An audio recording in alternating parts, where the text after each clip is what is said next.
Brooklyn, Brooklyn, we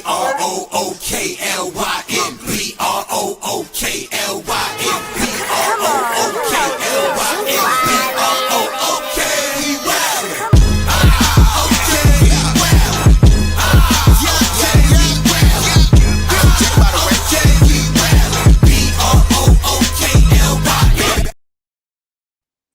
Yo, it's Big Fan Breezy. Yo, what up, Joey? What up, player? One in the chat already, man. Y'all already know next phase is the best phase. I've been sitting late earlier tonight, you know what I'm saying? So stay tuned, tap in. But shit, man. I gotta get y'all the whole verse, you know what I'm saying? While I'm doing this, I implore you guys, please share the content. Share it to share it somewhere. Share it to your friend. Yeah, you know what I'm saying? Your mama, your daddy, your granny, anybody. You know what I'm saying? Creme de la creme, run tell a next fan friend. We're gonna be right back. Yeah. Brooklyn, Brooklyn,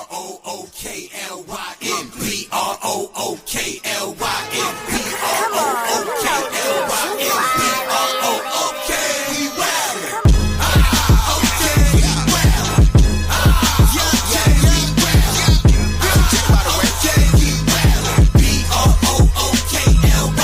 Back in the day, J Kid with the man, boy. Put the team on his back like a jazz court. D-Lo with the dribble drive handoff. Pick and roll, full contact, this is a man sport. County of Kings, really the Kingsborough. You know Crown Heights, so you know that sound right. Brooklyn Bridges, Z-Dub defending. The Brooklyn Block Party, clacks and double digits. Got the Barclays clicking, the whole block is with it. Left a lot on the table, now we coming to get it. The shook one's gone, we too Brooklyn strong. Can't stop, won't stop from the Brooklyn block.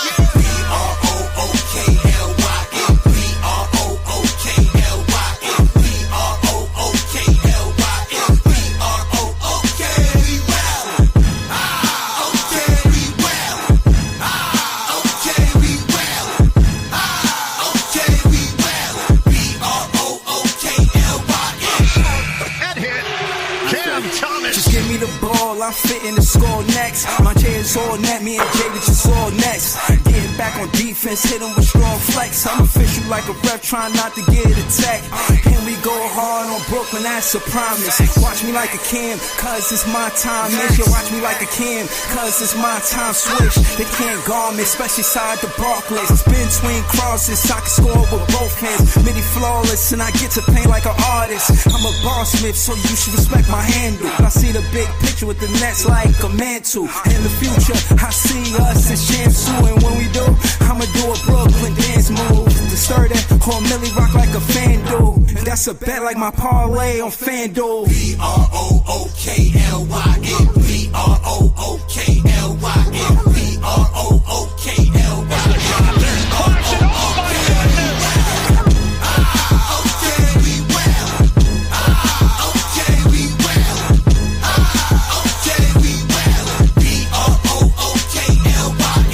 When you establish a culture, that's what you do every day. That creates one thing that is your identity. Alright, that's how you are seen by other people. If you work really hard and get 1% better every day, you're a competitive. Yo, it's Big Fan Breezy. I see the chat, man. It's lit. Shout out to Jamal, Daniel Berry Sports Highlights, Player One, and Joey again. Yo, y'all already know, man. We here. Win, lose, or draw, we here. Y'all know what Joey said. Listen, man. I'm going to just get straight to it. Is MPJ a first option on a championship team? I don't want to take that from him and say no, but from what I've seen and experienced, just him even being an all-star without him putting the ball on the floor a lot, I just feel like he's a great player, but his usage rate, and the defense know what's coming from MPJ, and he don't have it's no duo. It's nobody to, okay, you trying to double me? You trying to stop me? I'm going to pass it to him, and you can't stop him. I feel like that player is Cam Thomas, but I don't feel like they run offensive sets. Basically, a pick and roll and a pick and pop between MPJ and Cam Thomas. Okay, I'm not gonna, force you guys to on this whole Cam Thomas narrative. Y'all not with me on this, and I get it. I'm not even tripping. But I am saying that you have to find somebody that is a number one option or a number two option to help him. He has no help. You know, unless we intentionally doing all of this so we can, you know what I'm saying, get that draft pick, you know what I mean? So I'm looking forward to it, you know. I just look at it for what it is. MPJ is a great player, and you can all see that in the NBA, you cannot just win with one great player. You need more than one player. Shade, he just won it with the Thunder. It's not enough for Shea. You need Shea. You need Jalen Williams. You need Shet. You need a Hartenstein. You need all of these different players to make a team. You know what I'm saying? So I'm gonna say MPJ right now is the number 2 option, maybe 1 or 2 option for the Brooklyn Nets on a championship team. Drake Powell, is he a two-way player? I need to see more. But I like him hitting on first 2 threes in the first quarter. You know what I'm saying? 40-20. And this is what I'm saying. When Cam Thomas don't play, we gave up 40 points. Look at how many points they got. 40-point quarter, 32-point quarter, and a 31-point quarter. That's not on Cam Thomas, man. And that's all I be trying to tell y'all. It's unfair for y'all to say that, you know, all of this is supposed to, the defense is bad because of Cam Thomas. It's about effort. You know, we could have been better out there tonight. You know what I'm saying? But we wasn't. You know, and it wasn't. And I like Drake Powell, but I need him to be more aggressive. He's shooting 50% from the 3-point line and over 50% from the field. But that's 4 for 7. It's too much of a disparity between MPJ at 23 shots a game, and then the next shot attempt is 10. You feel what I'm saying? 10, 8, 7. Like, that's not enough. That's not going to get it done. That's no balance. Everybody know what's coming on the offensive side of the ball. It's like MPJ is our offense. He's either going to make or miss. And you can see he's a smart player, so he started going to the basket when he was missing his 3. But the truth is, bro, come on, man. He need help. You know, I'm not going to be long-winded. Y'all seen the game tonight. I'm not going to say nothing about Terrence, man. Terrence... Oh man, what can I say about Terrence, man? I like Clax, but this whole 5 foot, like this, you shooting over 50% and you not taking more shots. I don't like that. I like Nolan game. I like Tyrese Martin game. I like Danny. I like our team, but it's just something missing, man. And we're gonna talk about it. We're gonna figure this out. You know what I'm saying?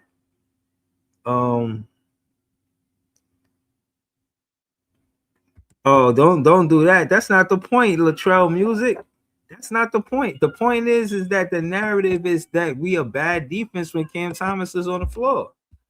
So you feel what I'm saying? Even if he was going to give up 40 points, LM, you still got, you know, you could get him to score or assist the ball. You know, he could have helped us get more than 26 points that first quarter. So if we're going to give up 40, I'd rather have a player like Cam Thomas who could get us to 30, 32, 30, you know what I'm saying? Between 32 and 40 points, 42 points. Like, it is what it is, man. It is what it is. I ain't got much to say tonight. Booker gave us work, you know what I'm saying? Dylan Brooks ain't got no business giving us 27 points. Like, come on. Who's guarding this guy? 27? Come on, man. And this dude, Colin, who the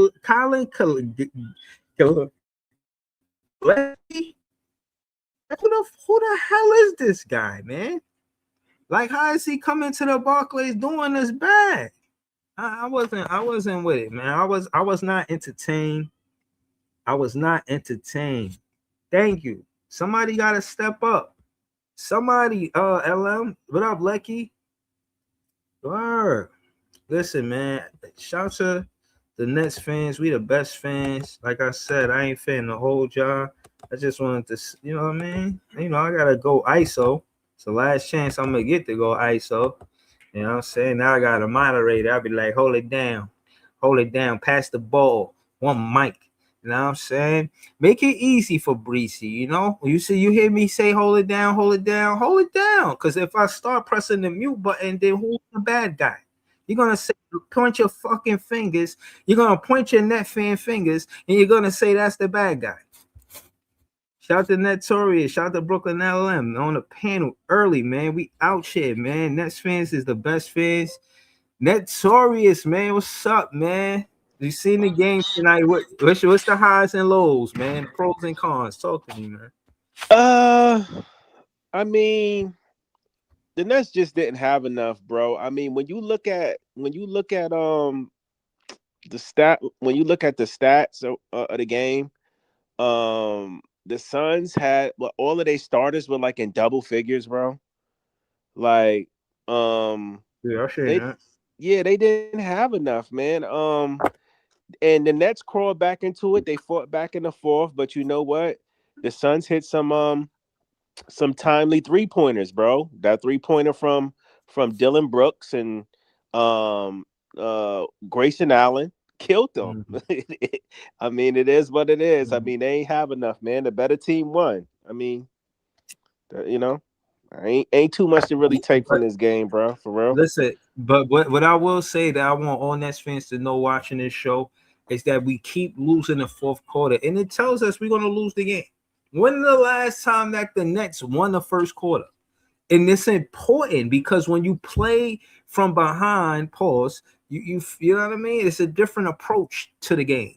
You know, opposed to it being a single digit game. We going down by double digits going into the second quarter. And yeah, I guess the pep talk or whatever Jordy's saying that's and before the second quarter start, it's enough to get us 42 points.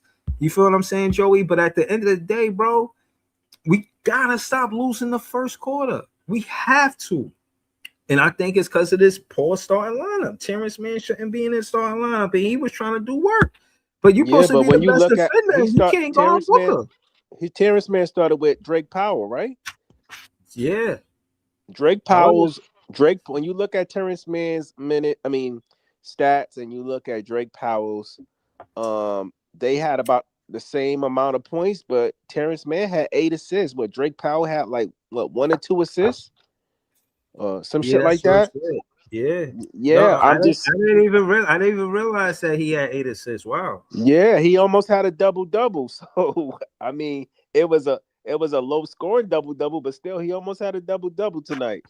No, I So gotta respect that. I gotta respect that. fact. So I mean, I like Yeah. some things I saw from Trayor. Trayor had a good first half. He just he let his foot off the gas in the second half, being a little bit more passive. I don't know. And another thing I noticed when I watched the Nets play, their spacing is fucking horrible, bro. I just Yeah. don't know if it's because we just don't have enough players to create space and make the defense spread out and respect what's on the court. But our Yeah. spacing is fucking horrible. Yeah, Um, everybody go to the same spots. The defense know that no one. The defense know that Noah Clowney want to go to the 3-point line. It's only two. It's 3 shot creators, 4 shot creators on the team. Tyrese Martin, MPJ, Nolan Traore, and Cam Thomas. That's it. they already Everybody know else is a MPJ. catch and shoot player. They already know MPJ looking for that screen at the top of the key. Like Yep. it's so fucking predictable. You know what I mean? Like, and yeah, man. I just think teams got us figured out, and we just don't have enough to make to make the to make the defense, respect what we doing. And it just is what it is. We don't got enough talent. We don't got enough playmakers and shit to make shit shake. So, I mean, Yeah. at the end of the Yeah. day, like I said, it's all about you know what I mean, getting these guys playing time. You know what I'm saying, and progressing they play. So I don't know, bro. I ain't really looking too much into this game, but I'm just hoping we win that game on Wednesday. I want that one. I definitely want that one. Thank you, man. Like all will be forgiven. All you know what I'm saying. All transgressions will be overlooked. You know what I'm saying. Anything negative I might have said about anybody with the Brooklyn Nets, I'm taking it back if you beat the Knicks. I mean, but we're gonna keep it going. We're gonna keep it going Yo, because Jovan, I want to get real quick, I want to say something to Jovan. Yo, Jovan, I am not a Terrence Mann fan, bro. I don't like Terrence Mann. All I'm saying is, it's a fact. The numbers don't lie. The nigga almost had a double double. I mean, it's right there in your face. He had 10 points and 8 assists. I'm that's just true. saying for context. That's all. All facts. I see you, Javar Ship. He a moderator on this page, but Joey, right? 8 assists is 8 assists, no matter where it's coming from. Oh, but we gonna go to LM real quick. You know what I'm saying? You already know how we do it. But Brooker LM, man, talk to us. What you thought about tonight's game? I mean, tonight was just like any other night, man. I mean, ain't really much to take away from it. Nolan played pretty good until he stopped being aggressive out of nowhere. Like, I just think, you know, like Joey said, teams is catching on to this MPJ only offense. And I think Jordy got to step it up. Or at least the players got to step it up. Because, I mean, why is MPJ shouldn't be the only one being aggressive on the offensive end? Like, at least All right, so let's so let's get to the title of the show. That question. I said MPJ is the first option of the championship team, but also let's get to the stats. Right, 23 shots for MPJ. Now, if there was a second option tonight, how many shots you think who should have took Brooklyn LM? That's my question to you. I mean, it depends. What 23? I mean, 23 shot points on 23 shots is crazy. I ain't gonna. But I mean, you know, he shot horrible from the 3-point line. So I mean, he shot good from the mid range, but it took 23 shots to get 23 points. I mean, like, it is what it is. I would have liked to see someone probably have 15 or 17 shot attempts on the team. Closest person to that was Clowney. But once again, Clowney, none of these guys are shot creators outside of Cam Thomas and MPJ. And MPJ is cutting it close because he doesn't really put the ball on the floor. He is cutting it close. That's a fact. So I mean, notice that shit, yeah. He's not a guy like Cam. He ain't gonna do no Cam Thomas shit and do a hezzy and do a step. But like, he's off the catch and shoot, off the screen. Facts. Or, you know, he's just going 1-2 moves. Catch it, 1-2 moves and he up. But yeah, shot creators kind of close. And outside of him, we don't really have nobody except CT. Bro, I'd rather see CT in the lineup than man, bro. At this point, put him in the lineup because this shit. There's no one aggressive outside of MPJ, bro. Everybody want to pass the ball, and we always around the fucking 3-point line, bro. Yeah. Why is nobody going in the fucking paint or taking the mid range? This shit is like, y'all don't get it yet. Like, the shit that Jordy is telling them, put up threes. I don't like that shit, bro. Like, no, mix this shit up. Get a mid range in. Someone put pressure on the paint. Stop all this 3-point hunting shit. Clowney, you always at the 3-point line, bro. Get in the midi, mix it up. I've seen Clowney take a couple of mid ranges tonight. Proud of him for that. But like, come on, yo, this offense is getting ridiculous. You think these teams are gonna pick up on what y'all doing? This shit is easy work. If you shut MPJ down, it's free game for the whole game. That's why y'all down. Because niggas is hunting threes instead of mixing up the offense. So this is what you're gonna get, bro. This is what you're gonna get in the game. Only people who mix it up in terms of the offense is MPJ and Cam Thomas. If you're gonna have Powell out, then put Cam Thomas in the lineup and put fucking man on the bench where he belongs, bro. Like, yo, why didn't Jaeger play tonight, y'all? Rest. The plantar fasciitis thing. Okay. Right. And that's what I was saying. I'm waiting for John too, because John, again, that's what I'll be saying. You know what I mean? I'm not gonna get to him because Leaf here. We're gonna let Brooklyn LM pass it to Leaf, but I don't know when John here, I'll get to that part then. But bottom line, Colin Giuseppe cooked us, whatever his name is, Dylan Brooks. He's talking about Dylan Brooks, how he let us up. Mind you, Phoenix is not only above 500. Dylan Brooks is averaging like 22 points per game on that team. So, Dylan Brooks is nice. You gotta give him credit. He's been playing good against Book, bro. Niggas only casuals say Dylan Brooks not good at basketball, bro. Dylan Brooks, he's actually a good player. It's just no, I'm not saying that. I'm just saying, like, you know, there was a lot of credit to the intensity we had in December for our defense. So, I mean, I ain't saying that he ain't a good player, but god damn, You gonna let him get 27? Bro, Grayson Allen lit us up. Yeah, they're a 3-point shooting team. They gonna get the 3 up. Like that's what I'm wondering where the defense Look at was the at box tonight. score. They got about Bruh. 6 players in double digits. But what I'm saying is, in the 20s, like 3 what or I'm 4 saying niggas in the is, 20s. I'm not mad at the defense for Grayson Allen. He's a good shooter, but he was 4 for 10, under 50%. But you got Dylan Brooks 6 for 9. Looks like his hand wasn't in his face at all. Like he was just uncontested.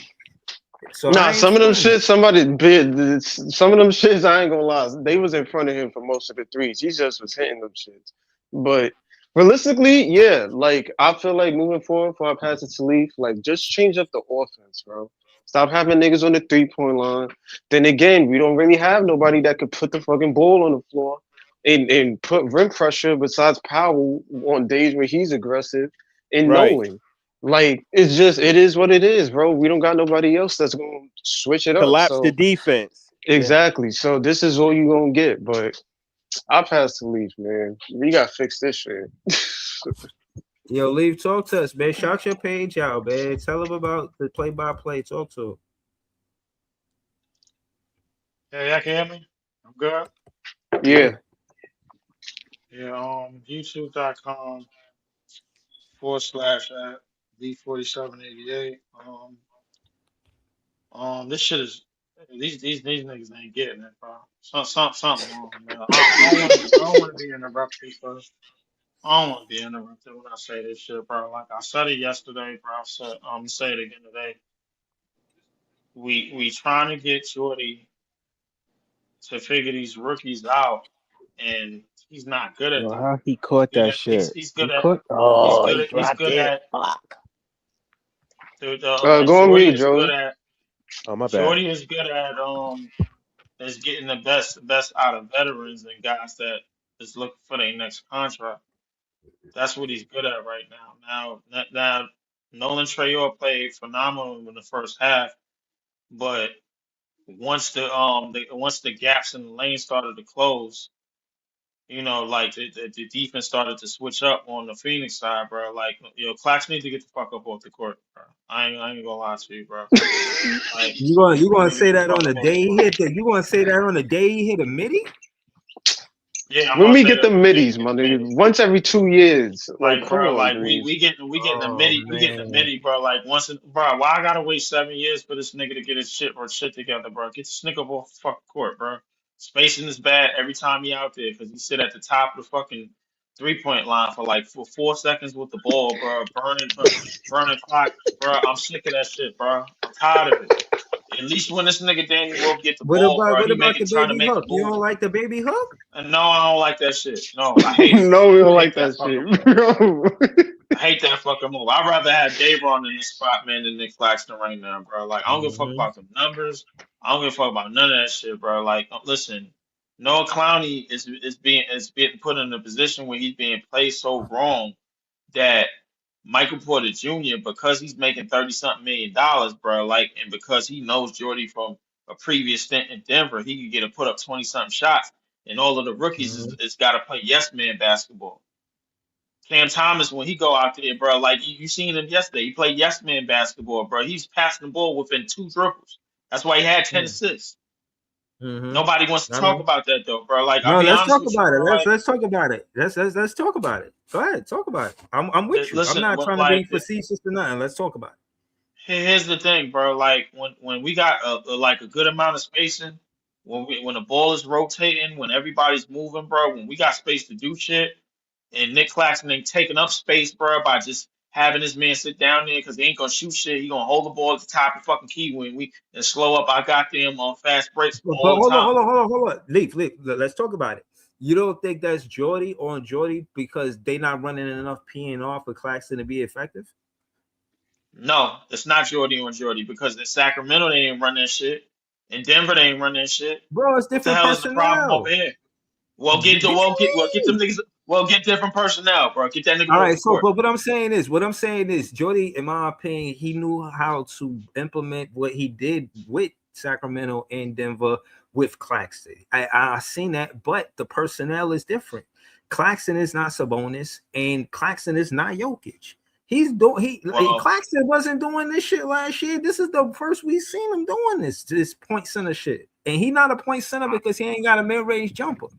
So that Euro step, niggas is lying, Breezy. Well. I got somebody on the team that do got a jumper. His name is Danny Wolf, and he needs to be in that spot, bro. Like, I think the spacing will be a whole lot better, bro. Like, I need to see Danny Wolf and Clowney occupy the spots. Nigga, Claxton, just like a lot of other niggas on this team, his days is done. I'm sick of this shit, bro. I'm sick of the way our offense you got look about Dayron it. starting and you got Dayron starting, and you got Wolf coming off the bench for Dayron. I mean, if Dayron is healthy, but at least Dayron gonna shoot the ball, bro. Like, come on, bro. Like, I'm sick Mind of you, that only reason why Nolan and these niggas can get layups is because Wolf is at the fucking 3 where he can stretch the floor as well as Dayron, bro. Exactly. Claxton got the paint clogged up when niggas can't even do shit because he in the fucking paint. This shit is nasty. No, it's not even that. No. LM, I scratched that. It's not just because he in the paint. His man is in the paint. He know he ain't gonna shoot. The scouting report is very simple when you guard Claxton, bro. Fall back. Fall under the free throw line. Step in and out of the free throw line, bro. Fall back. Let that nigga hold the ball at the top of the key because he gonna hold it for 5 seconds. Bro, like the Cam Thomas, bro, at least showed me, bro, like he gonna give up the ball yesterday, bro, like and move the fucking ball around, bro. That's why he had tennis this. Because he's moving the ball around after 2 dribbles. Everybody saw it. Yo, listen, hold on. We play the game right now. Leaf, let me say this real. I got this on my mind. Cam Thomas, don't do that shit versus the Knicks. When you play them, I want you to tap in. Oh my god! Fourth quarter you had when you was a rookie, when you beat the Knicks without Kevin Durant, when he was on a bench rooting for you. I want you to remember that. Tap in. Don't pass the ball. Don't look for 10 assists. So what? Look for points. CT might be what happened to that sauce that MPJ? What happened to that sauce that MPJ and Clax had together? Is that going now or? Yeah, nigga, that shit was a fluke. That shit wasn't real. Joey, you thought niggas wasn't gonna figure that shit out? You thought that shit was gonna last the whole year? I kind of feel y'all though on the Clax thing. Like Clax does some good things, but I agree with Lee for LM. I think he do mess up the spacing a little bit when he out there. I've been saying that for weeks and months.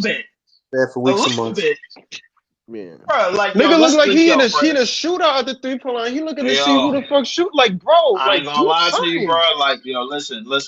I know a few people gonna disagree with me, bro. Like, but Clax days is on this franchise, bro, is numbered, bro. Like, it's nothing with you, bro. It's nothing that you could do that the superstars that was here couldn't do, bro, with him, bro. Like, it's nothing that you can't do. Let me ask you this, Lee. So, if you Jordy, right, who you starting over Clax? Are you starting Wolf at the 5 or Dayron with Clowney? I'm starting Danny Wolf. Okay. Hell with that, bro. I'm sick and tired of Danny Wolf.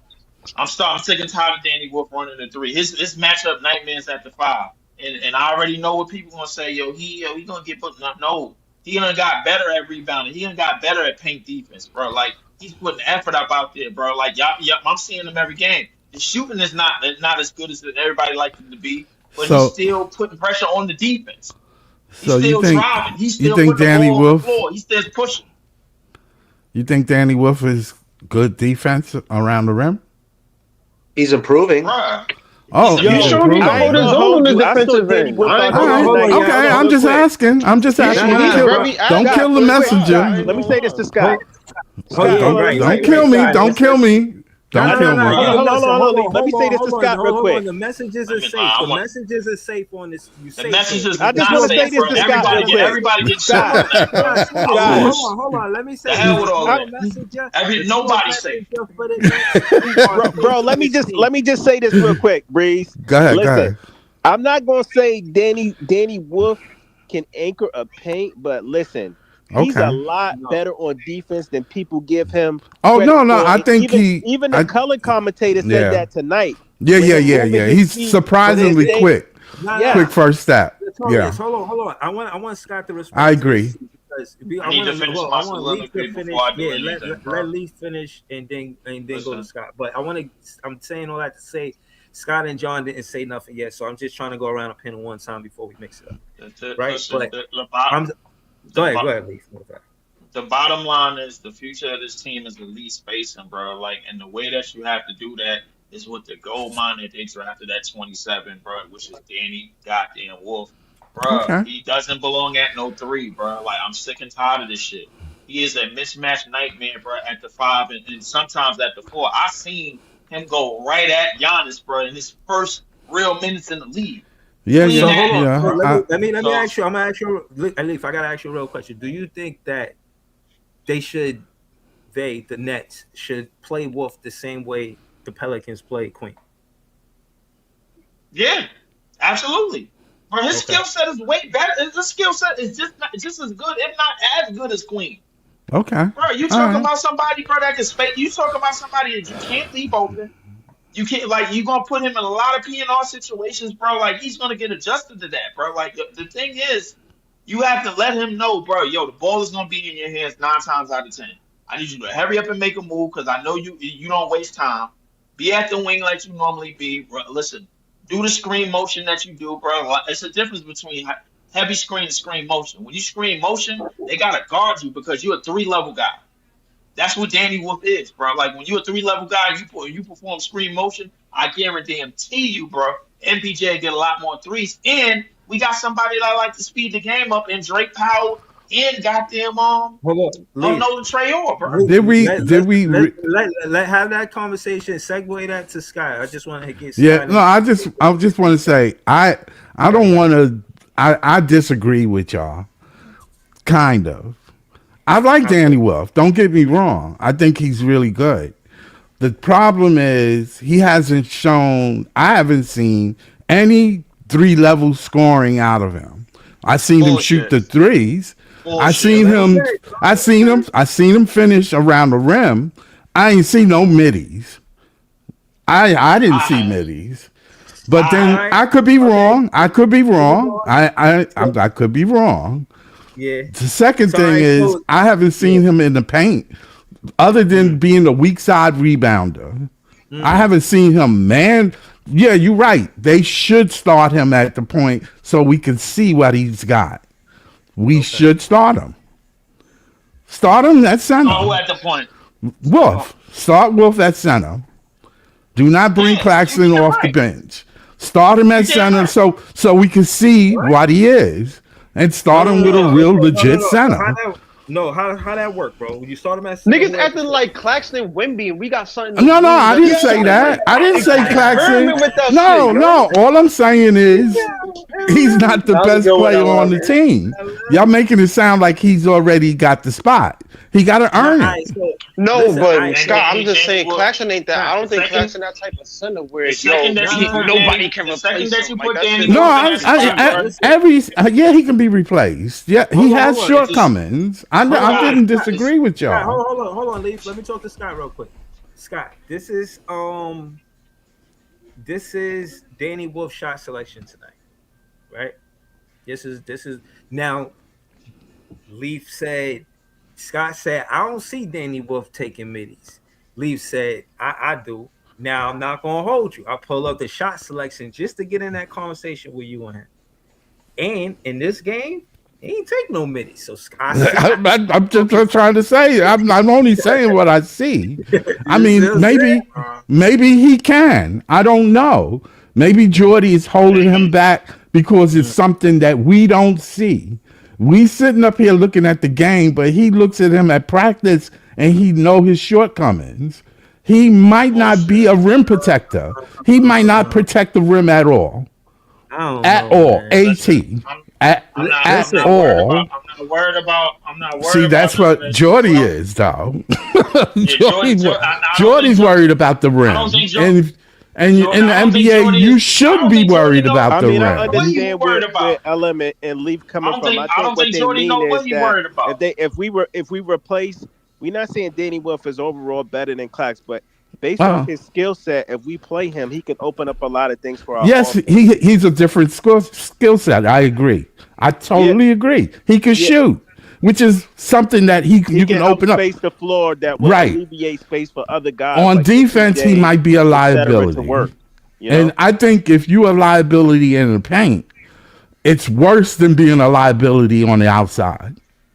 That's what I think. I don't think he's that bad in the paint. I mean, Houston got Sengun at the center. They've been doing pretty good.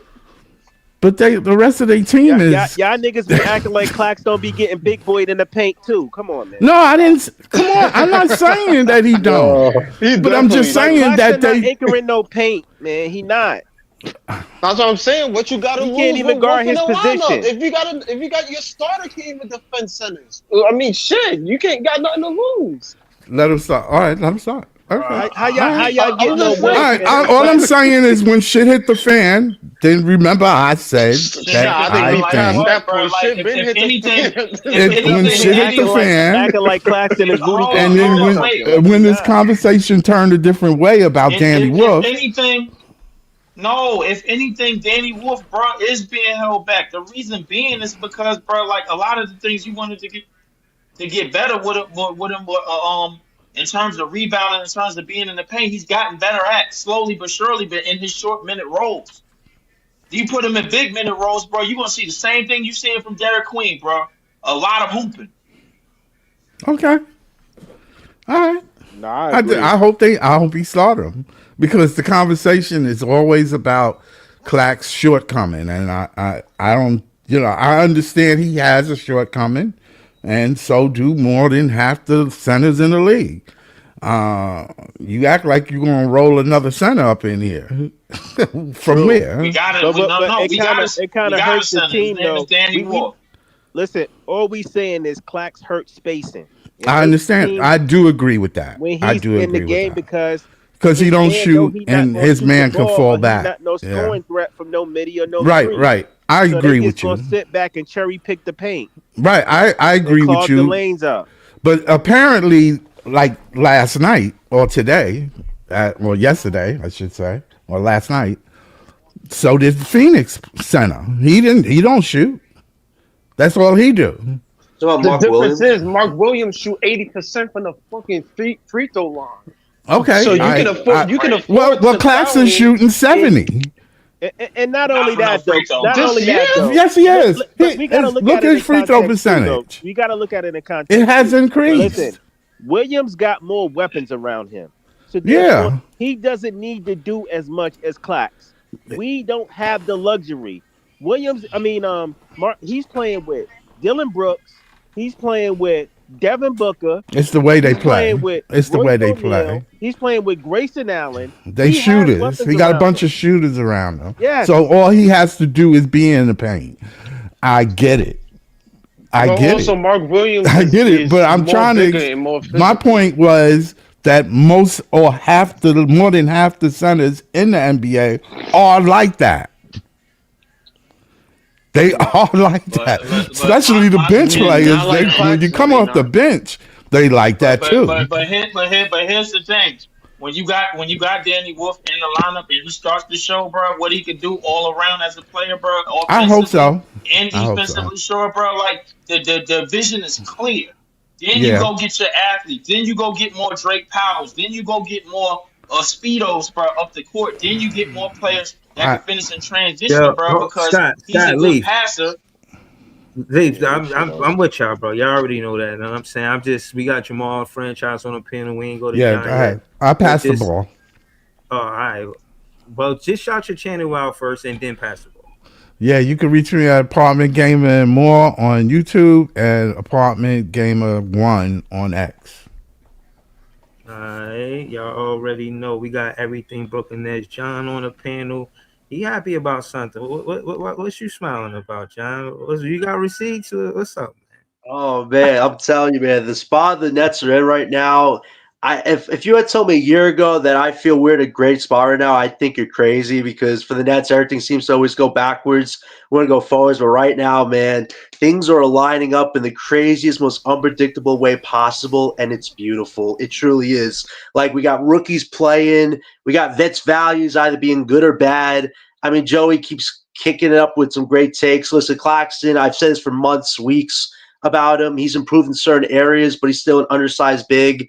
He really came in the paint against certain bigs, against the best bigs. He kind of gets his ass kicked. So for the Nets right now, there are teams that want him. I don't think his value will ever be this good. So you have Dayron, who you could keep on a cheap extension. You have Danny Wolf, who is the future of this team. So it's like you have options outside of Claxton. A year or two ago, you didn't have said options. Now you do. So explore those options, see what team might want him, and get it, what you can back for him. If you keep him much longer than he is, his offense still ain't going to get better. His defense gets the best bigs, ain't going to get better. His playmaking has gotten better, but has that led to a positive impact on the winning aspect of this? No, because we're trying to build a We're not young trying to core win. now. We're not trying to win. Scott, we're trying to build a young core right now. Yeah, okay? yeah. So Okay? we're not, and we're not trying to win. Remember that. Remember that. Guys, let me finish my take. Let's focus on what we trying to do, bro. Hold on. This is the part where we don't debate him enough, and just let him go say his shit. And then the Claxton thing, I think it will get figured out sooner rather than later. We have Dayron, who's had his moments. You can sign him to a cheap extension, let him keep building his value, but then you have Danny Wolf as a future team. They can figure that out. I thought the rookies had some interesting workman minutes tonight. Wasn't all great whatsoever, but they had their moments here or there.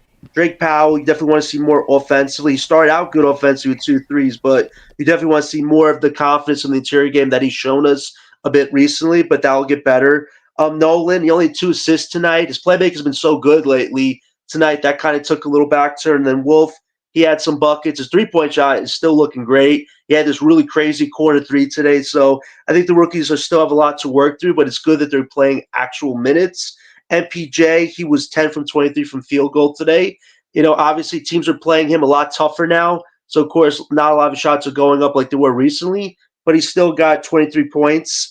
Noah Clowney, like we keep saying, is he a top option or is he a specialist? It seems more likely he's becoming a specialist, which isn't bad, but at least you kind of know where you're standing with Clowney. If he has to go to a bench role eventually, hopefully he will adapt because he still brings value to this team. It's just what is his role going to be, and I think the Nets will figure that out in due time. But other than that, guys, but other than that, though, Breeze, are you ready for Wednesday? Brooklyn fans, are you ready for Wednesday? John, the biggest game of the season, and John, it's up to us, man. Yeah, Breeze. Listen, I just want to say this before we, you know what I'm saying? I want to hear you and Jamal franchise. Y'all be in the group chat going in. I just want to get some of that on the show, like I told y'all. But again, Cam Thomas beat the Knicks by himself, man. Let me just be clear. As a rookie in the Garden. So the bar is set high. Stop asking me why Cam Thomas is my favorite player. If Diego Demin hit a 3 to beat the Knicks, he'd probably be my favorite player. I'm just saying, at the end of the day, when it come down to beating the Knicks, seeing a rookie and Cam Thomas do that shit, bro, I think he became my favorite player after that, man. Breeze, I'm telling you, the stars have a line. I don't know what's. Hold on, if Drake Powell could stop Jalen Brunson, if you feel what I'm saying, if Drake Powell could deflect the 3-pointer from Mikal Bridges, imagine it's a winning playing game, and it's Mikal Bridges. He catches the open 3 in the corner, the one he likes so much. Drake Powell come out, slap that shit in the 3rd row. What? Know what I'm saying? He gonna is that game at Barclays that's or what MSG? I need that MSG. MSG, listen, the stars have aligned. I don't know what's going on across the bridge. Call it a collapse. Call it the worst mistake they've ever made in their lives, trading 6 picks for a complete and utter role guy, his former roomie, Midkel. Listen, the Knicks are collapsing at the seams. Barely Towns. We got to look at Mikal Bridges' last few games and see how he's been doing. It is awful. It is awful. We got to scout them, man. Breeze. Carthy Towns is a few tissues away from bawling his eyes out. He's now in trade rumors with 3 to 4 different teams after tonight. The Knicks are in total collapse, and now they're going up against us, the team that gave them who they wanted. They got mid-bum. We got their future. Now we're going to Wednesday, going to battle. Whether you're pro-take or non-take, it don't matter. It's time to be a Brooklyn-based member, show up, clock in, and beat their butts. Wednesday night, man. It's about Brooklyn. The Knicks are going through it, and that works to our advantage. It's time to let them know that, yes, it's a struggle for us right now, but we got a future. You guys got no future right now. You got an utter ugly present, and we're ready to clock in, take full full advantage. So MPJ, you weren't voted to be an all-star starter, drop 50. Cam Thomas, you may or may not be in the team the next few weeks, drop 50 points. Man, why Rookies, you gotta double say digits that? all night. Let's go. I knew Breezy was gonna say something, yo. You ain't had to do it like that. But you know what I'm saying though, man. It is about Brooklyn Nets bringing a fight like the Knicks have never seen Wednesday night. And yes, everybody's saying the Knicks want to take out all their aggression on us. Nah, we're about to flip the script on Wednesday night. We're gonna make it very tough for them, and that's what I feel great about with the Brooklyn Nets. If the Knicks start collapsing right now, their picks we have become even more valuable than we thought they could be. The Nets are in a crazy great position, and given the fact there's so much uncertainty with our future, the fact that the Knicks are now basically dropping like flies, the Nets got to take full advantage of Wednesday. Bring a fight like the Knicks have never seen. And I hope Drake Powell locks that flopper up on Wednesday night. Like, let's go, Brooklyn. Not sure nobody's sitting Our now. time is now. Yo, hold on. I don't Go even ahead, know. Ellen. I don't We're even gonna know go if to Drake Jamal Powell's after that. playing. Go ahead. No, I was saying, are we sure nobody's? Is everybody playing Wednesday? Because I don't know, some people might That's sit what I'm out. trying to say, bro. Like we stay Yeah, of sitting, course. Yo, don't this nobody the know the most lineups. important game, man. This the most important. So Bro, if they Hold sit on. MPJ down, that should have Hold on. Yo, LM, they can't, LM. They got to let them go off, man. Hold on. This is bigger. John, pass it to Jamal. John, when you ready. Yeah, man. Just sit on my who is note. this the most important game for?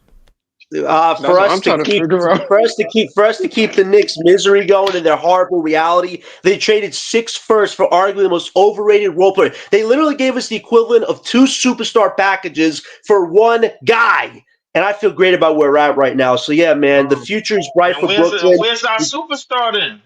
Wait, Leaf. It's this 2026 draft. I know you're the apocalypto guy right now, but bro, I cannot wait until you are proven wrong, my friend. At the end of the day, I still have 5% on Brooklyn base all day, every day. I pass the ball to Jamal, man. Let's go, Brooklyn. Bring the fight to the net. Let's go. Yeah, I don't know if I can follow that. Yeah, of course. He just did a Paul Heyman on me. I can't do everybody's that. giving me wrestling references tonight, man. I was on Space's page, man. They were saying the same thing. Yeah, I heard you on Spaces, John. I heard you. Thanks, man. I got to give the fans something to smile about, man. Stay off Spaces and edibles, bro. Like it ain't good. Yo, Reef, it ain't edibles. It's energy, brother. I've always had that energy, man. No drugs, no drinks, man. Pure 100% energy, my guy. John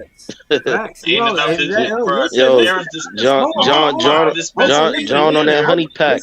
John on that honey pack. That's what it is. Hold on. First and foremost, energy is good. LM said he found out about this page, this podcast, because Leaf was going off about something, and the energy resonated. Something. LM said, right? So I'm saying that to say, John, you pull up, Sean, and big energy for the Nets, man. I love it. You know what I'm saying? Nets fans is the best fans. You know what I'm saying? Everybody got their own style. But again, you can pull up here. Trust me, it could be duels. It could be straight up debates. I just don't want it to be no disrespect. As long as it ain't no disrespect, I could rock. Other than that, you know what I mean? Everybody grown men. You feel what I'm saying? It could go a lot of different ways. You know what I mean? So I'm just saying that to say, if we keep it respectful, we could get into real basketball conversations. You feel what I mean? Which is happening. 48 hours. Man, I wanted to go to Jamal the franchise, man, because yeah, man, I'll be watching him and John, man. They be having a lot of good content, man. Like, you got any debates of what John said or anything, or you just agree with everything you said? No, I don't agree with John. I don't agree with everything he said. You already know. But John, my man, so you already know. It's always good debating John. Thanks, man. You my guy, man. You already know. But I just wanted to talk about the Claxton thing, right? Yeah. I just wanted to ask, who's the best defensive player on our team? Shoot, it should be Powell. It should be. Is he? I think so. I think he up there. Right now, he's the best? Him and Zaire. Probably him and Zaire, Clax. So Shit, as a Clax big, is an understatement. as a big, who could guard 1 through 5? Even though he's not, we say he's not a 5 and he can't really guard him. Who could defend 1 through 5? Cause we clearly know Danny Wolf can't defend the 3. That's a tall ass, bro. Bro, what is all that defense doing for us, bro? But defense, so you want to lose by 100? But why Clax got to guard the one? But this is what I'm trying to say. Though. This is what I'm trying to say. Y'all get on here and y'all got on Danny Wolf about guarding 3s, right? Bro. But I'm saying y'all got on Danny Wolf about not being able to guard a 3. Right? He don't belong at the 3. He can't guard 3s, right? He don't. But if you put Clax on the 3, he could guard a 3, right? If you put Clax on the 4, he could guard a 4. Bro, why? I've seen this man. I'm not gonna say. I've seen this man defend every position. I've seen this man defend every position. He's a switchable big. He is a switchable big, but it stops at a certain point, bro. Like a lot of it is smoke screen.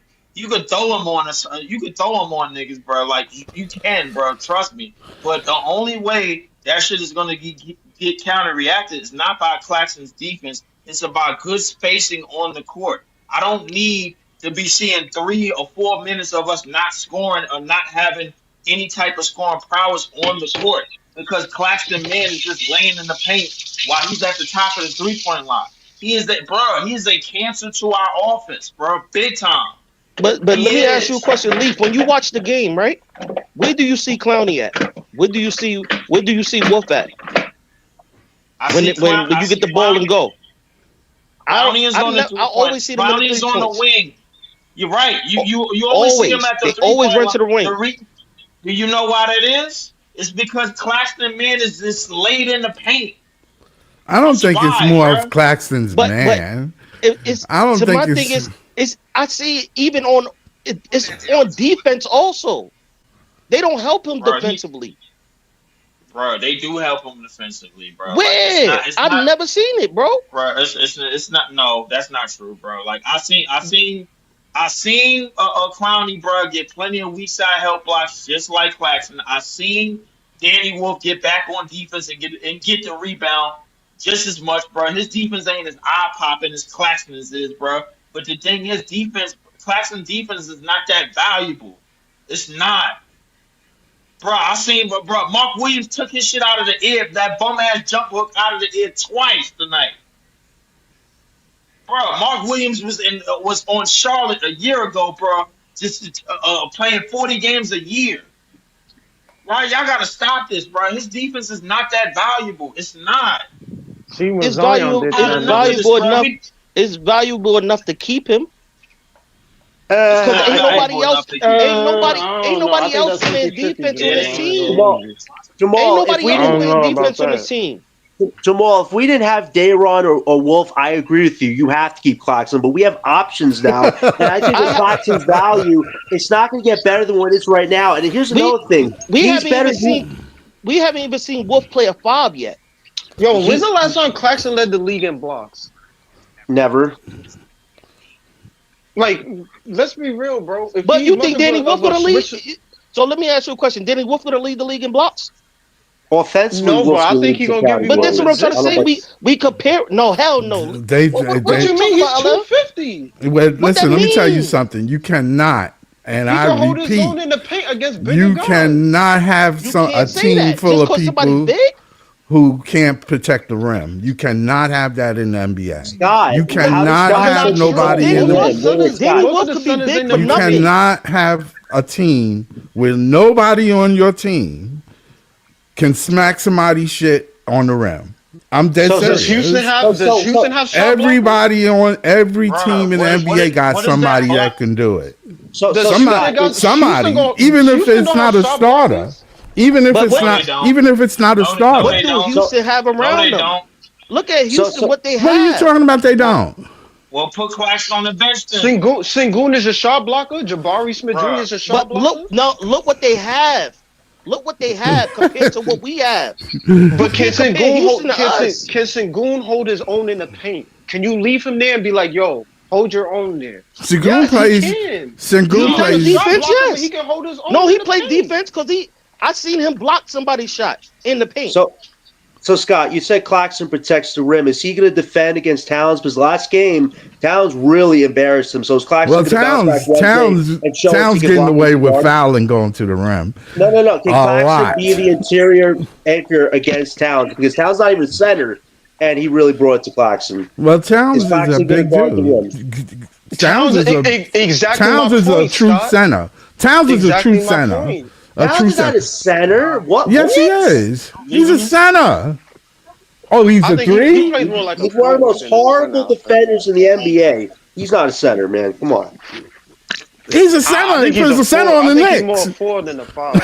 Center on the Knicks. Is their center. That guy barely plays. They roll him out when they put. They don't always play too tall. They don't always play too deep with him. That is a forward, man. He's not a center, man. He plays center for them. Sometimes him and Mitchell Robinson is on the court together.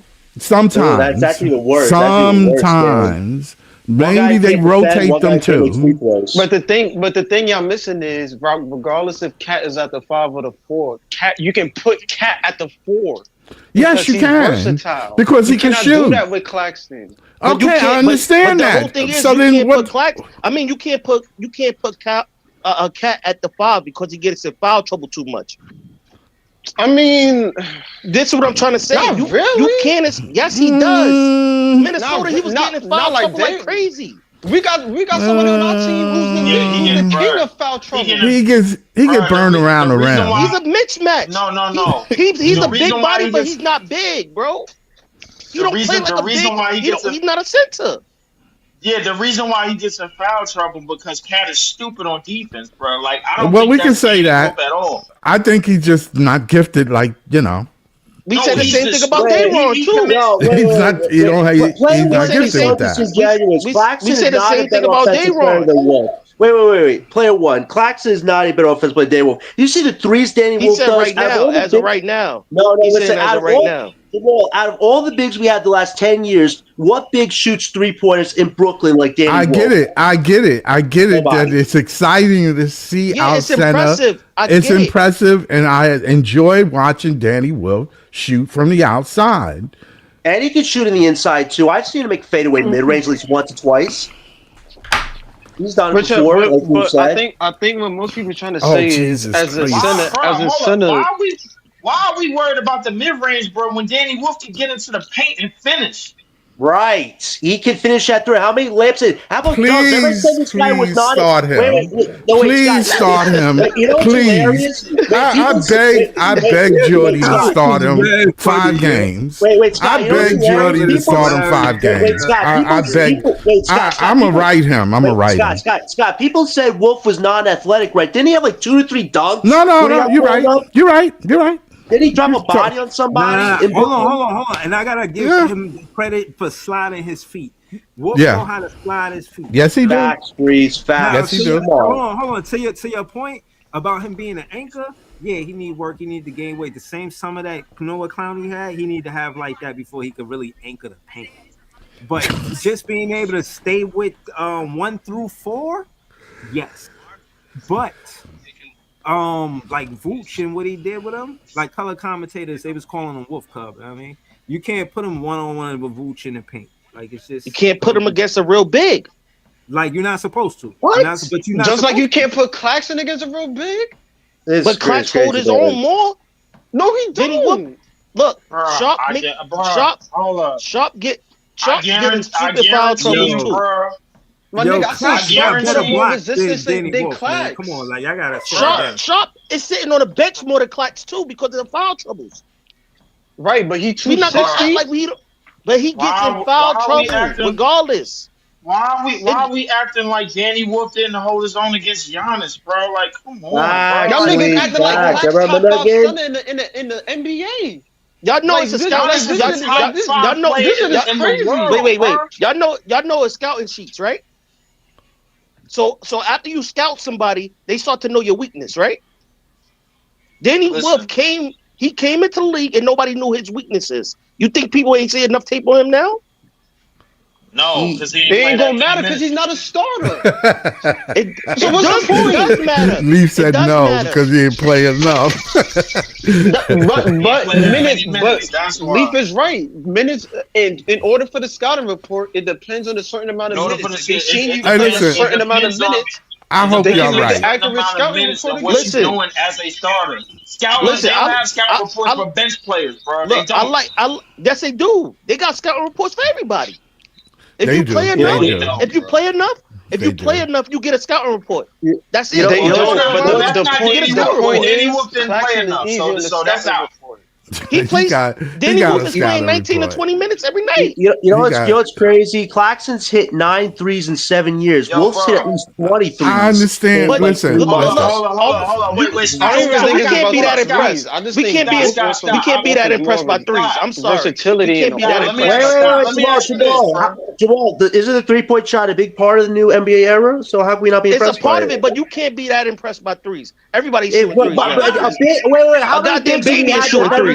Wait, Joel, how many bigs have we had? I baby on the court then. Wait, no, stop, Joel. Listen, Joel, how many bigs have we had in the last 10 years of Brooklyn that could shoot 3-point shots like Danny Wolf? We've never had that. You're 100% right. We never had that.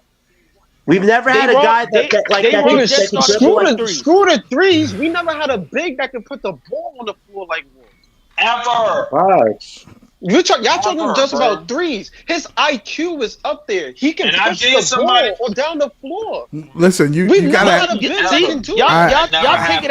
take it as we saying that Danny Wolf is trash or something. We not saying that. I never said that either. I never said that. I'm just saying in the offense as a starter, I want somebody at let the him five start. who can give us Please more let him start. Please let him start. Please let him start. I think we get more versatility. Please let him start. It's only one way to find out. Hold up. Please let it start. Listen, please. Everybody in here is contingent with getting a top 5 pick. Why is it okay for the Pelicans to start Derek Queen, but it ain't okay for us to start Danny Wolf? No, I don't disagree with it. I'm not. All I said was you want to get rid of Clax, like he's the worst thing on this team, and he's not. He is the worst thing on this team. There's quite a few people on that bench that's way worse. But no, as far as starters, Scott, as far as starters go, bro, he's probably been one of the top 5 worst starters in the last 3 years. He's been playing very well this year. Considering where he's come from. Considering how whether he meets the high ceiling that everybody wants from him on a losing team, is being way too much. Not the worst starter. No, he's not. He is not the worst starter. Wait, Scott. And you know why I know he's not? And you know why I know he's not? Because his trade value is off the roof. Nah, Scott, don't do that. His trade value is high. His trade value is high. Scott, what is more yes, important it right is. Now? Wait, Scott, what is more important now? The future of this team, we're seeing guys like it's Terrence always the future. The future is always important. The future is very important. What's more important, the future of the rookies or Terrence Mann hitting a half-court shot? The future is important, and now is important. In the NBA, now is important. Now Not is always every year is important to players. To these players, every year is important. So not the team, but their own financial. To these players, every year is very important to them. Scott, you know what I've noticed about Scott, you know what I've noticed about Coach Jordan? He uses these vets as excuses. No, there's not an excuse. He talked before the game. So you know what he said? I want the rookies to find their own way. I want them to be an extension of me on the court, build their own identities. But it's like you have to help them get there, Jordy. It's not just they have to crawl and walk by themselves. You got to put them in offensive sets to succeed. Not we put these Terrence Manns, Martins, and another misnomer that a lot of people say is they don't run those sets for them. Yes, they do. They have it. Yeah, yes, they have. And you look at the tape. I have looked at the tape. They do run sets. They've done it on their own. They run sets. The ball is in their hand. They run in sets.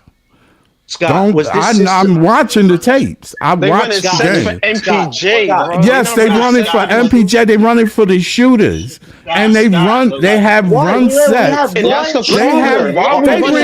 They ran 3 sets today for Danny Wells. I saw specifically 3 sets for Danny Wells. 3 sets. 3 sets. That's what we're gonna hop for joy. 3 sets. You only get 80 shots in a game, man. What are you talking about? 3 sets, man. I can't. You act like Danny Wolf's going to put up 30 points. Scott, he's not. He needs opportunity to. Not that he just stands in the corner and shoots threes. Jesus he can do a lot more, like all I'm saying.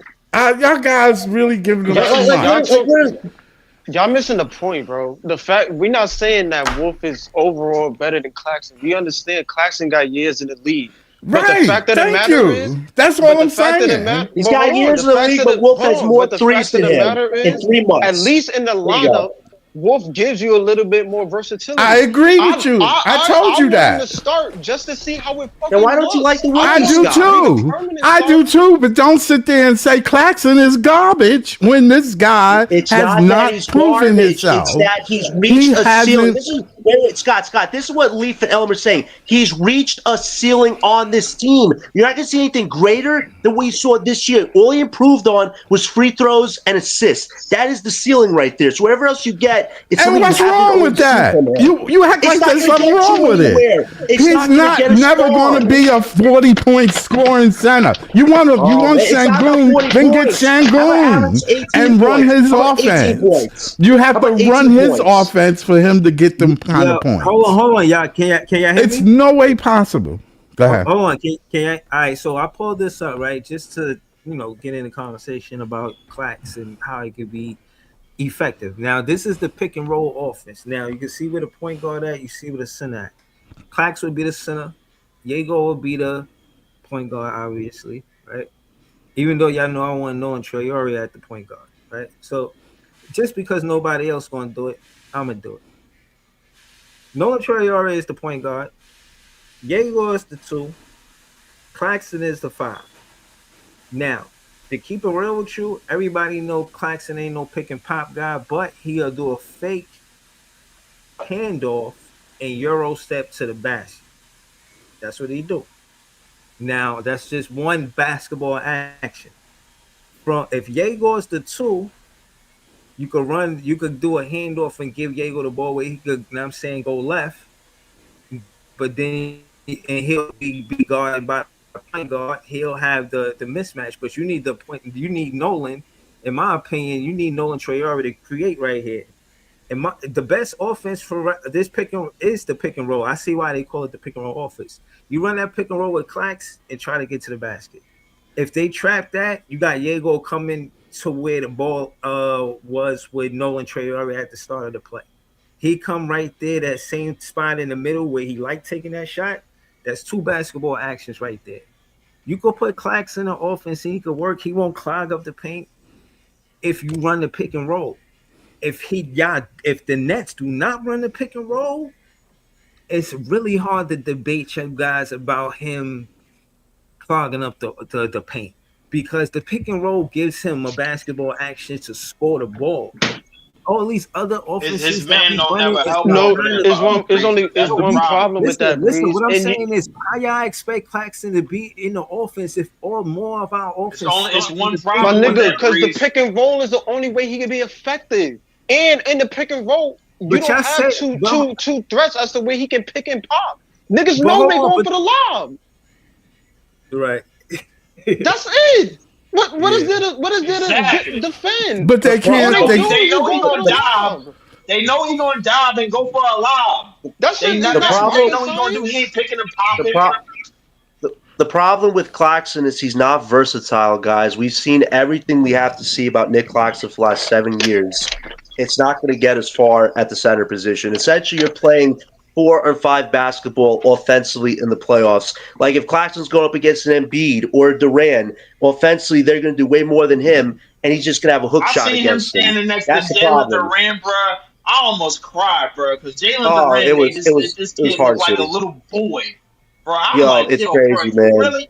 I'm like, yo, get him away. I'm just saying, shit, Breeze, bro. would you agree that at least with Wolf in the pick and roll, you got more options? I'm not saying he this all-time defender in the paint. He gonna send niggas shit to the third fucking bleachers. But on the offensive side, yes, there is more opportunities that you can do with Wolf more than Clax. If the key with Wolf is, and I do want to see him play the 5. I do want to see him start and not get one start, but multiple starts. I want to see if he can roll to the rim and play above the rim. Because if he doesn't,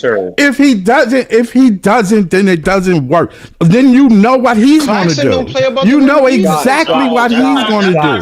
He is a point Yes, it is. Why it's not true? No, it ain't.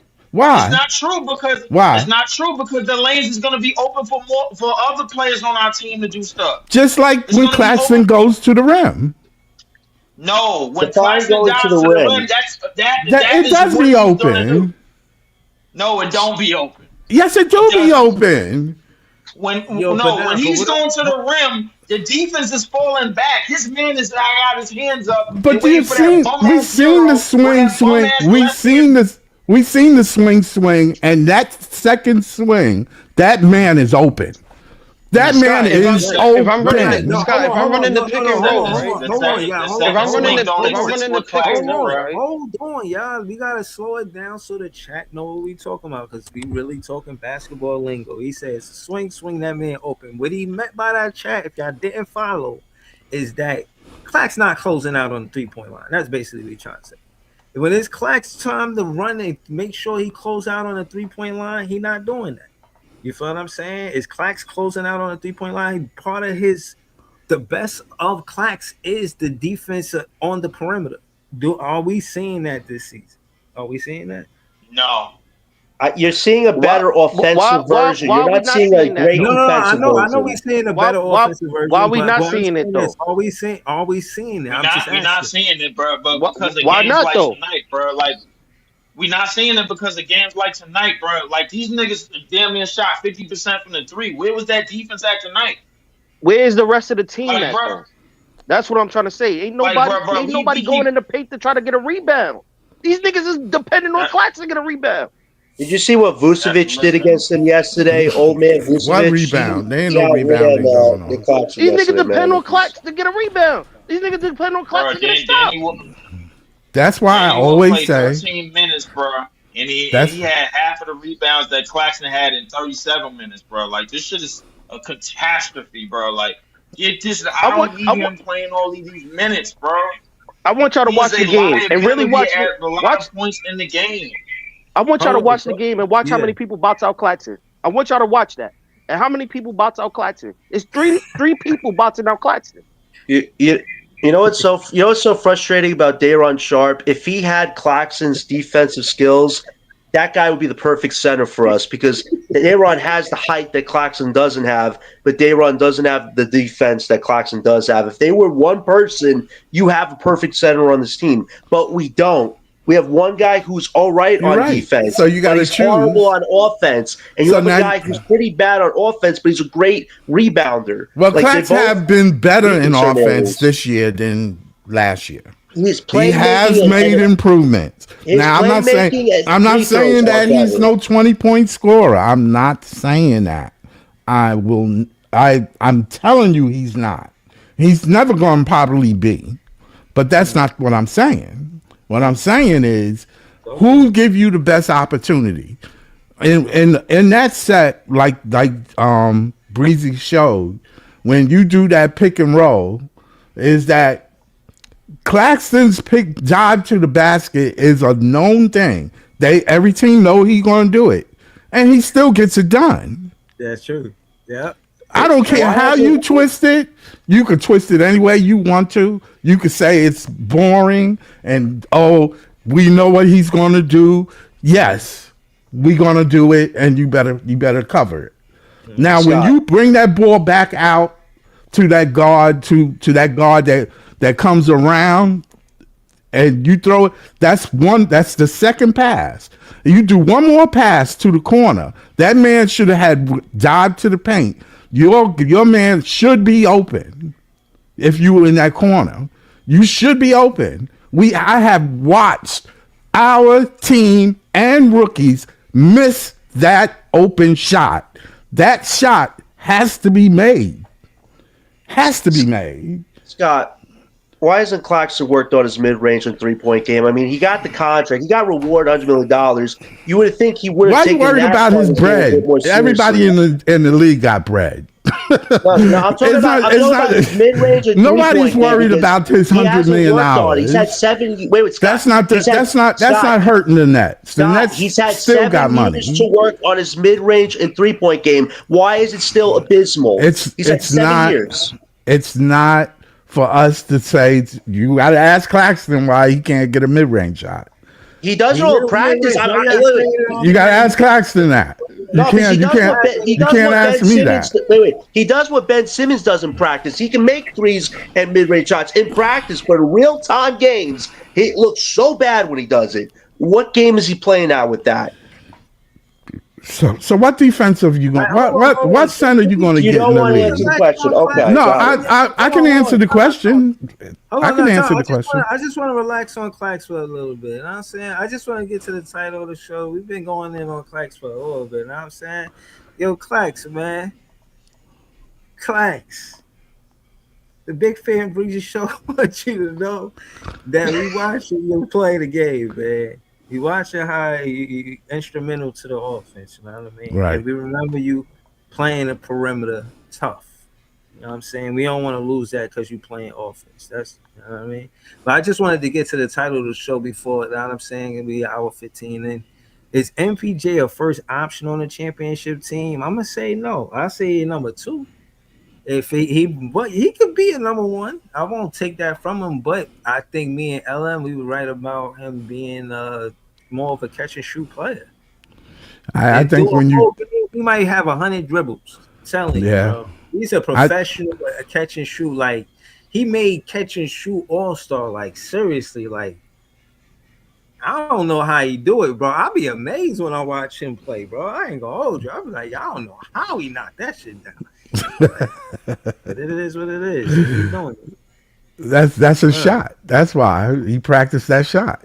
He can't do. I mean, if you ask him to do something different, then you kind of like pull him out his natural thing. He's a shooter.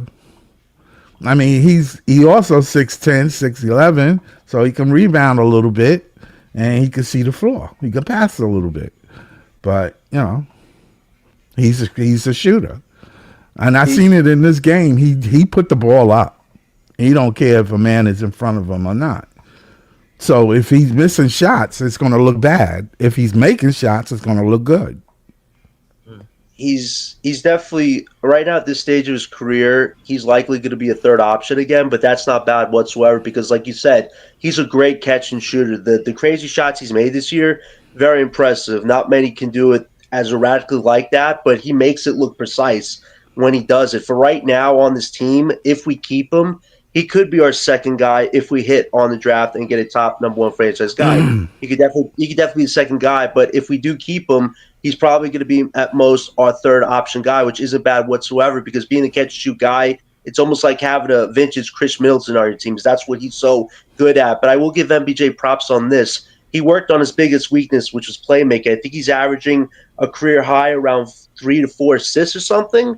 I got to check that again, but that's what he was doing as far as working on weaknesses. So the playmaking got better this year. His rebounding has always been a strong part of his game. That he was averaging like 8, 9, 10, 11 rebounds during that hot month he had. So it's like he's definitely improved in certain areas, heightened things that he's good at. But for us, I'd be fine if he's the third option when we're ready to compete again.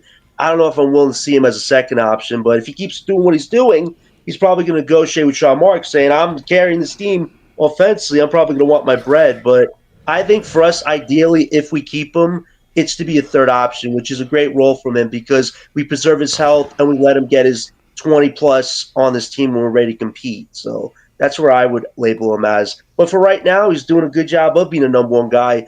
It's just that's not something the Nets should expect him to do, going forward when we're ready to be serious.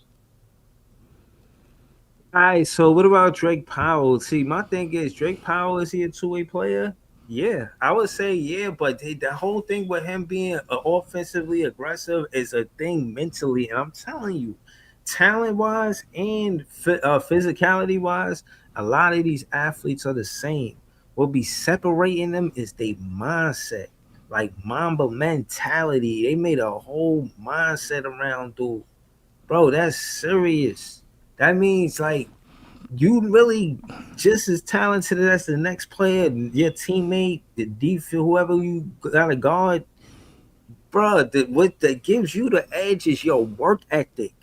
Why they partying? You at the gym, like yo, shooting in the gym, working out in the gym, like that's serious, man.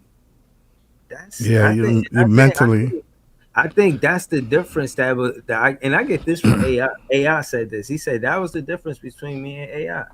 He said I was going to the parties after the game. He was going to the gym.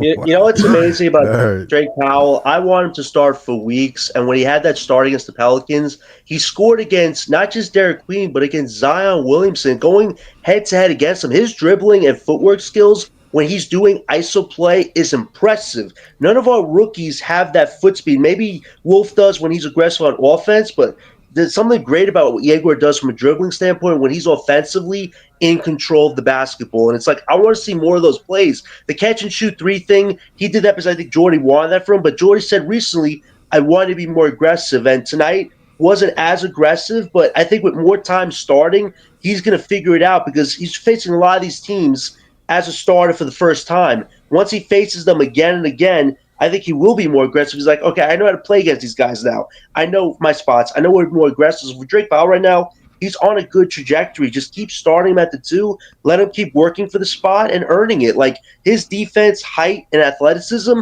are the three criteria you need to be a starter in this NBA era right now. And he has the criteria. Just like you said, though, Breeze, it comes down to the mentality of being aggressive. And I think he can figure it out. He showed he could do it against Derek Queen and Zion Williamson. So I expect him to eventually be more consistent on the aggressive side of things. But it's good that he's put in all this hard work to start at the two guard. It's now his to lose or keep.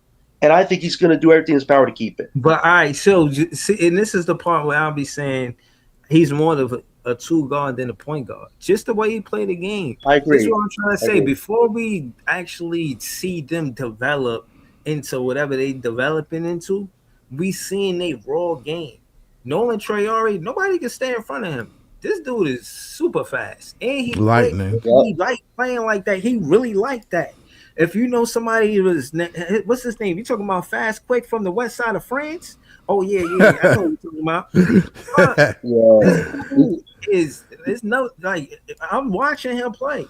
You know, I'm watching them. I'm watching them as a content creator because you know I'm a big fan of Breezy, whatever. But real talk, bro, I'll be a fan. I'll be like, yo, damn, like I'll play basketball, bro. I know how hard it is to move like that, bro. The way he be crossing over, defenses be tight. They be having bro. I'm telling you, when you playing defense, if a player doing all that shit, bro, he be mixing them up. I'm about to start calling them Nolan Sir Mix-a-Lot Traore, man. Nah, I Breeze. This is the nickname for Nolan. It's Nolan the Grand Prix Traore. If you know what Grand Prix is, yeah, man. Nolan the Grand Prix Traore. Yeah, I'm gonna step out. I gotta go. I got a show tonight. So well, what show? What you talking about? I'm gonna do a basketball show till late night. Oh, I got some stuff at 12:30. Tell them where they can follow you at the show. Yeah, you can go meet me at 12:30 at Apartment Gamer and More on YouTube. All right. Thanks. That's what's up, man. Apartment Gaming and More. Go over there, subscribe to his page. For what I mean, and he probably got some dope pictures over there. That's for sure.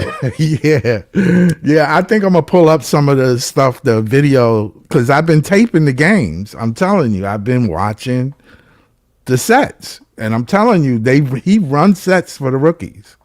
Yeah. It's just that they miss. It's a difference. I mean, even man hits his open shots. This a picture that Scott took of us. This only one I got on the laptop, but this shit was tough. The camera that he had, I was like, yo. Scott, you are a master of photography, my friend. Like these pictures, I haven't seen good pictures like this in a freaking magazine, man. Yeah, yeah. You're very skilled at this, man. That was the first day I met Jamal, the franchise. Shout out to Jamal. Yeah, there's Jamal right there. Yeah. Word. Shout out to Anthony, man. Shout out to you, bro. Shout out Yeah. to So Jay. I see y'all. I see y'all a little later, man. All right, All right, Scott. All right. Yeah, shout out to, you know what I'm saying? This is JTV. Shout out to Nets fans. We the best fans. We out here, man. Shout out to Scott. You already know. But yeah, man. I think that Jordy Fernandez need to run more than one offense, regardless who the personnel is on the floor. You need the defense know what's coming. You know what I'm saying? They ain't even got to guess. The MPJ, he gonna go there, then he gonna do that. Like, yo, man, what the fuck? You supposed to have them on their heels. You supposed to, you know what I'm saying? Make them feel like they don't know what's next. You know what I mean? You can't just let them know what you. It's like 3-card Monty. You know what I'm saying? You gotta come on, Jody. And the reason why I'm saying what I'm saying is because he could utilize the pick and roll. Of course, Clowney gonna play the elbow, but if they gotta guard the pick and roll, all Clowney gotta do is shadow the pick and roll. Let them shadow it. Wherever they doubling that, wherever they leave, he find that space. He take the three. This offense could work. You just gotta call more plays. You would think he would start CT, but he's not. It seemed like he's satisfied with the role that CT is playing, supposedly. So yeah, I heard that. I heard somebody had put that in the chat. I'm gonna see if I can find out on X. Let's go over there to X real quick. My friend Josh posted a picture of Cam on the sidelines. It seemed like there was an empty seat between him and the other bench players, and people saying, "Oh man, Cam's self-isolating," and it's like, "Oh geez, not even playing, and we already have that storyline going." But it's like just unfortunate. But forget about that. This Wednesday against the Knicks, we need at least one more Chef Killer Cam Knicks highlight, man. Throw all this negativity out the window. Let that be your moment, man. That people won't forget. Like at the end of the day, Cam still has time to control his destiny, even if people don't know what that is or feel like it's not going to be super valuable. Change the narrative on Wednesday. Oh man, it's time to get mixy. We going to X, where it is Nets fans saying a lot of different things. Twitter is wilding right now, man. Let's see what's happening. First, John stirring the pot. So it begins. The Knicks have held trade discussions involve Karl Anthony Towns for multiple teams, huh? Ooh. Including Memphis, Orlando, and Charlotte. Prize Steve Popper. That's crazy. This shit is different. Hey, look at Cat. He like, what the fuck? He don't know what's going on. Of course he not gonna beat the Nets. He got real life shit happening right now. Know what I'm saying? He gotta focus on whether or not he gonna be a New York Knick. If he loses to the Nets, they're trading him. If there was any kind of glory that the Nets fans could ever have, it's a game where, dare I say it, it is a game where the Knicks fans will be appalled. The cat, the cat that sits on the bread in the bodega. Oh man, he's sitting on a lot of bread right now. That's a cat sitting on a lot of bread. That bread is I knew Cat was from from New York when he said bodega, bro. I said niggas call that a corner store, bro.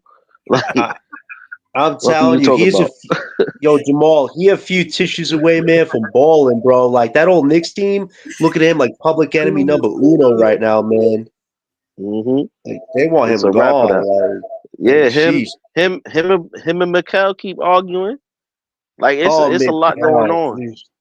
That dude Bridges, man, he's like a ghost right now on stats. Yeah. Like, he had 7 points tonight, and he was like a Who? minus 20. Like, Who? geez, against the Dallas, Mikel, Uh, he was yeah, our a old minus friend. 21.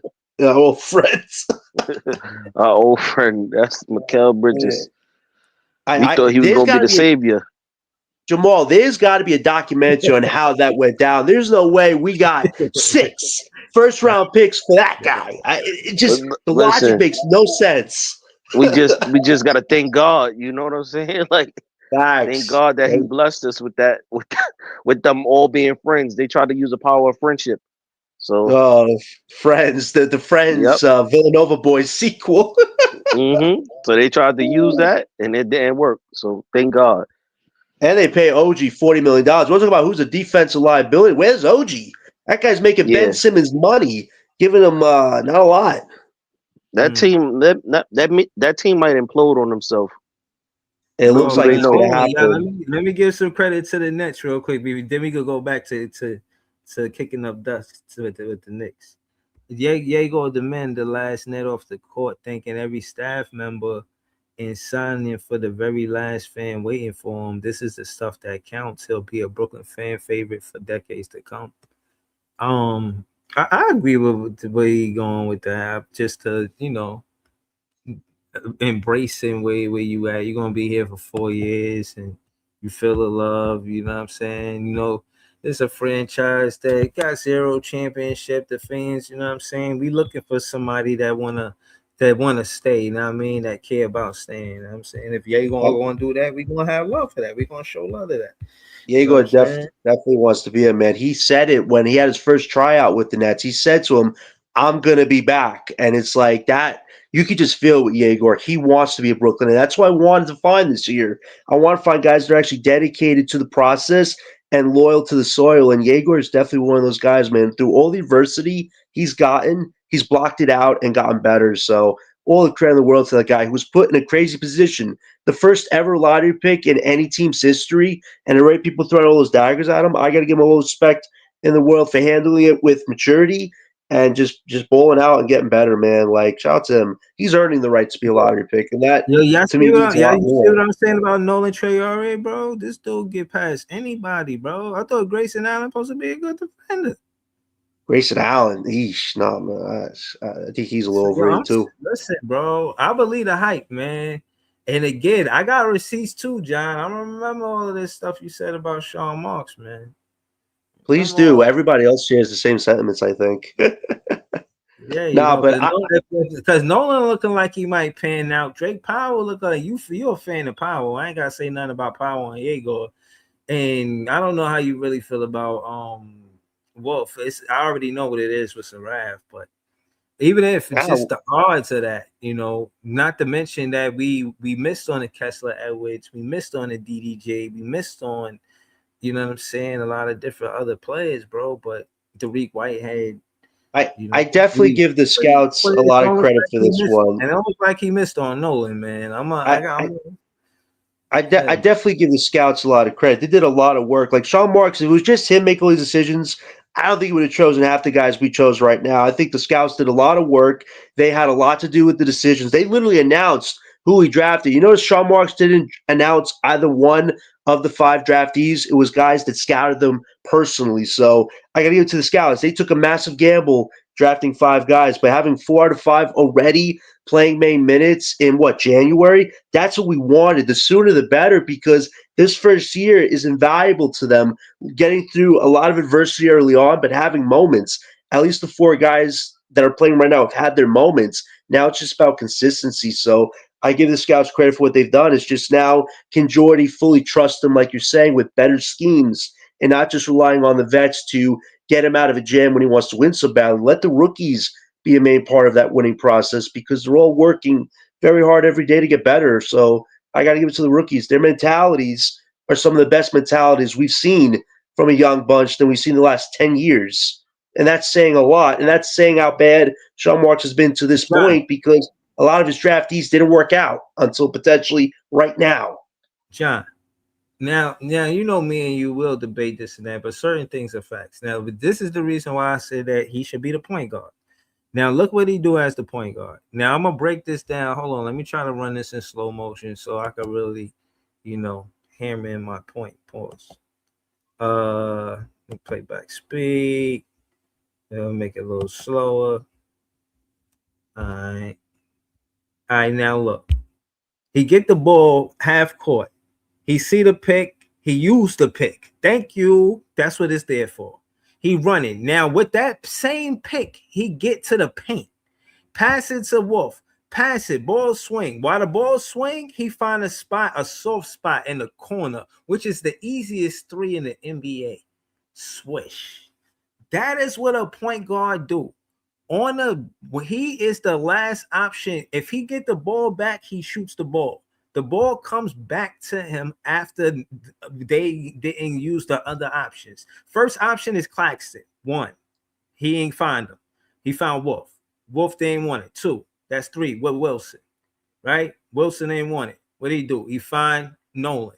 He's the 4th option on that play. Right? Or even the 5th option because he ain't take the layup when he passed it to Wolf. That's what a point guard does. And what I'm saying about Yegor is he plays above the 3-point line. The first thing he do is get past the 3-point line. If Nolan Traore wanted, he could have took the 3-point shot. He did not want to take the 3-point shot. You know why? Because he's not a shooting guard first. He's a point guard first. But if the play break down and he's the last one to take the shot, yes, he's going to take the 3-point shot. But he's a point guard first and then a 2-guard second. Yegor is a 2-guard first and a point guard second. But again, I'm going to let y'all see this play last time, and that's it. Just look how it break down. And again, this is without MPJ. MPJ is right there. Instead of going to MPJ, because they know it by now. That's why we down. Hold on, let me show y'all this. That's why we down 37 to 53.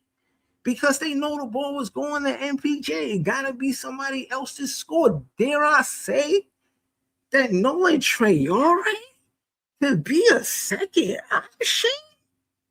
Should he be getting the second most shots after MPJ because he could touch the paint? I don't know if I go fully there, but I will give Nolan a lot of credit. His playmaking's been so much better lately. Wasn't great tonight, but offensively, again, he was trying to figure some things out. The 3-point shot is getting better. I think everybody says once he controls his speed game more, he'll be able to be a very effective point guard. And this whole Terrence Mann is only starting because he can dribble a basketball. Nolan Traore can dribble a basketball pretty well and a lot quicker than Terrence Mann can. So hopefully we get rid of Mann soon so at least Nolan can have a pathway to starting a game. Because let's remember, back-to-backs going forward, Yegor is likely missing one of those back-to-backs. So the games Yegor misses, start Nolan next to Powell. See what that combination does. Like seeing Mann and Powell does nothing for Powell's game. Having Nolan next to Powell does something. So, like, as much as I say a yin and yang combination is Yegor and Powell, because Powell defensively bounced out Yegor's offense, Nolan and Powell bounce each other out. Powell's defense and Nolan's speed, that's a fun combination. Like, Jordy, mix it up a little bit. Now, I don't know if Nolan's our starter of the future, but Yegor right now, I still see him as an ideal starter for us at 1, maybe transition to the 2 in a flow of a game, because ultimately we talked about him being a 1, 2, or 3 once he gets stronger. But for right now, the games that Yegor ain't playing, it's an opportunity for Nolan to start and keep growing his confidence. That's one of the next tests for Nolan. If I make you a starter in the game, how are you going to react as a playmaker? How are you going to react offensively? And we haven't seen that test be presented to Nolan yet. Hopefully Jordy finds one of those days to do it because Nolan is getting better. So I'd be fine seeing a Nolan a Powell combination or seeing a Yegor Nolan combination. Like experimentation in the second half. See what combinations work, see what don't. But I can't wait to see more of what Yegor and Powell can do because that works so well.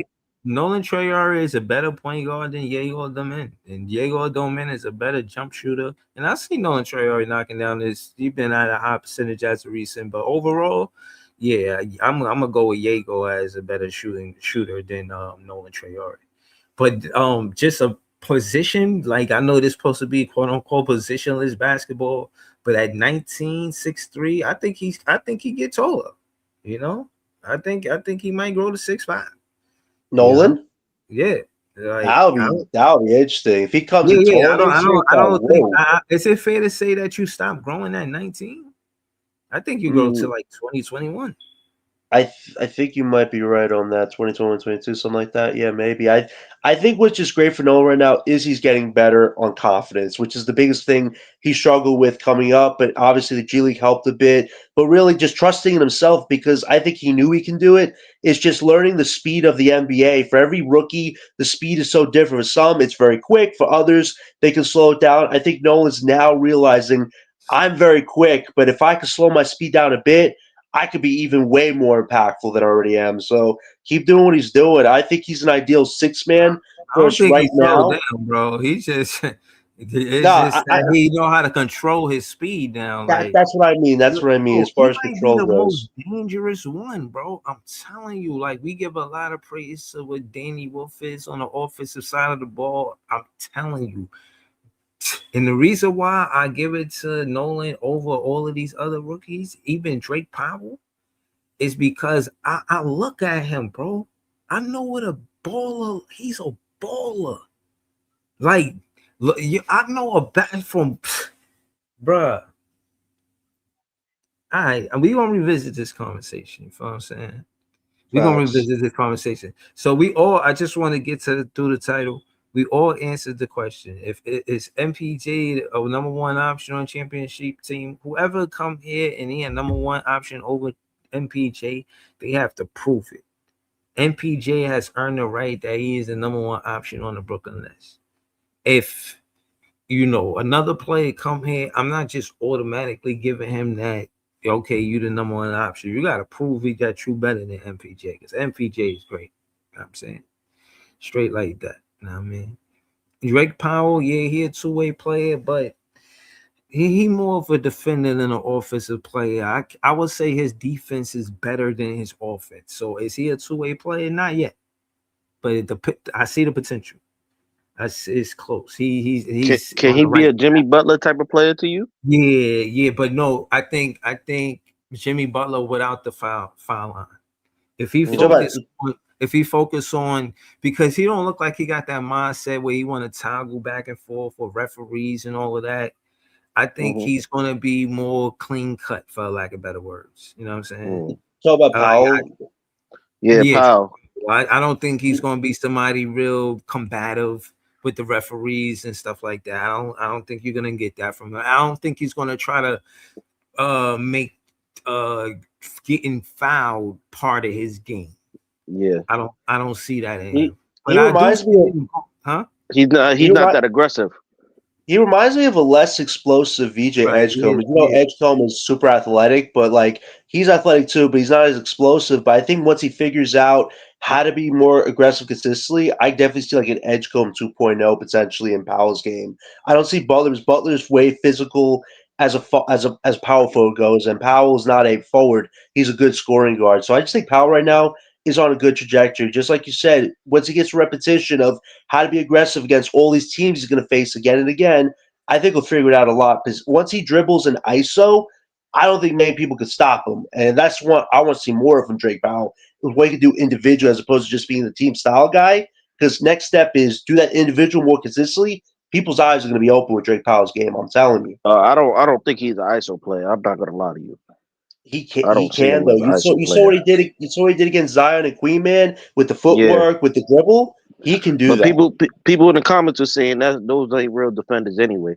So they like to defend the rookies. They like to talk crap about the rookies. Like either you watch their game or you don't. Respectfully, he better. I know he watch anime. He better start thinking like them anime characters and start thinking about some pain or something and channel that shit, turn into Dragon Ball Z or something. This Wednesday, Jamal, I want him to lock that flopper up on Wednesday, Drake Powell, man. That is your guy. Forget everybody else on the court. That is your objective.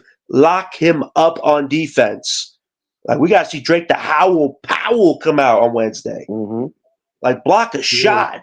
Get a steal. Yeah, for real. I'm about to close out, but on some real shit, I'm gonna just say start it off just so y'all could, you know what I mean. If you just to know what I mean by what I'm asking. Listen, if y'all beat the Knicks, I wouldn't ask for another win from y'all the whole season.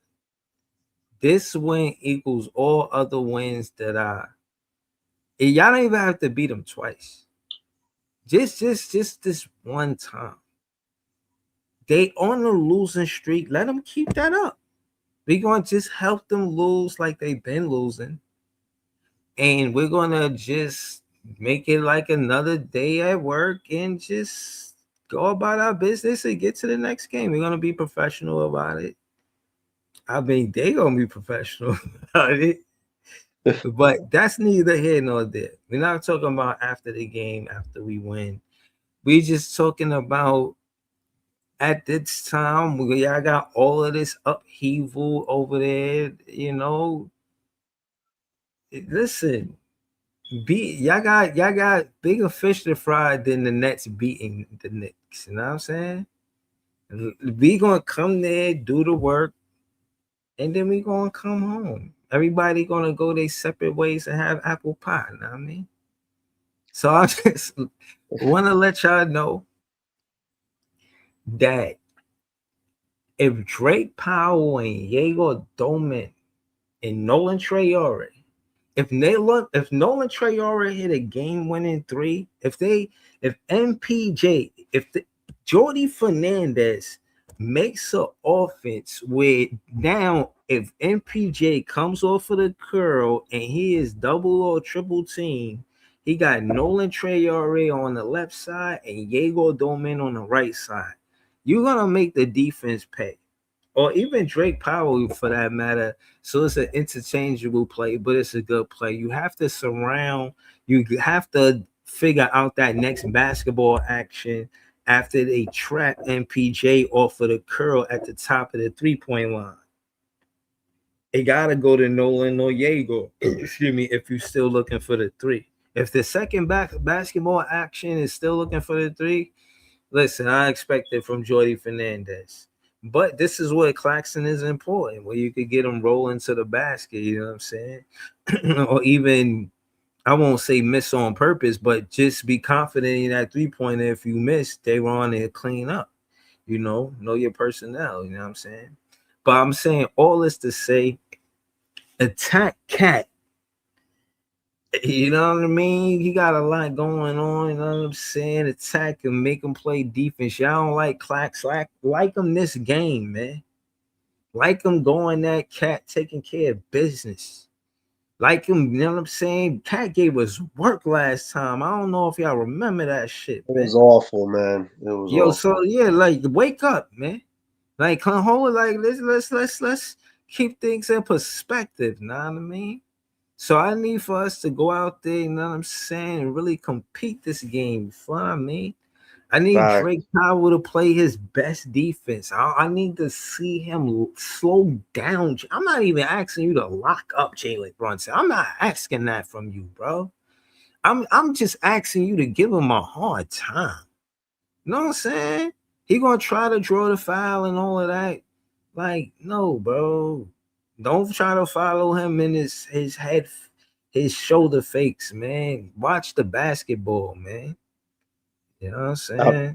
Like I told you, Breeze, this is the most important game of the season for the Brooklyn Nets.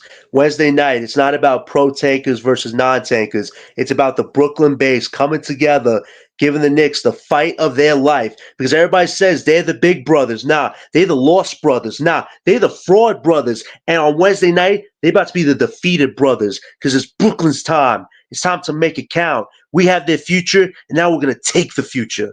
Because the future is Brooklyn, baby. Let's go. Oh, man. I can't And do I'll much. end on that note, man. Yeah, nah, I feel you. But yeah, we're gonna need that. We're gonna need that energy. When we play versus the Knicks, man. I'm glad that the fans is excited. Y'all know I'm recapping that game. I'm gonna recap it late. I can't recap it immediately after the game. But y'all know I'm gonna recap that game. But yeah, man, for the most part, I wanted to say thank you to the members of the page: Maria Signal Moore, Jellio, Marcus, Nest DNA, Beeman Boy, Joey PK, Queenie Ching Philippe, GIHF _ Brooklyn LM, Mr. Seahorse, J Noel, Javon Ship, and Big Homie Stay Solid. Shout out to everything Brooklyn. That's John, Jamal, the franchise, that's Sirius, of course. Shout out to JDJ. I'm telling you, man, he might be the funniest one in the chat. Shout out to the whole chat. You know what I'm saying? I don't know if JDJ a comedian in real life or what, man. This dude is hilarious. Shout out to G Wiz, a memo on the page. Shout out to all the members and moderators on the page. Subscribe to the page. Nets fans is the best fans. We're gonna be back with more content really soon. I'm gonna definitely try my best to do a pre-cap to this Knicks game versus Nets. Listen, man, this is bigger than the game. You know what I'm saying? It's a statement game. You feel what I mean? And yeah, man, I ain't gonna hold y'all, but I want to say I thank y'all. You know what I'm saying? I would just tell y'all how much I thank y'all over and over. But we gonna be back with more content really soon. I appreciate y'all. Later. Peace.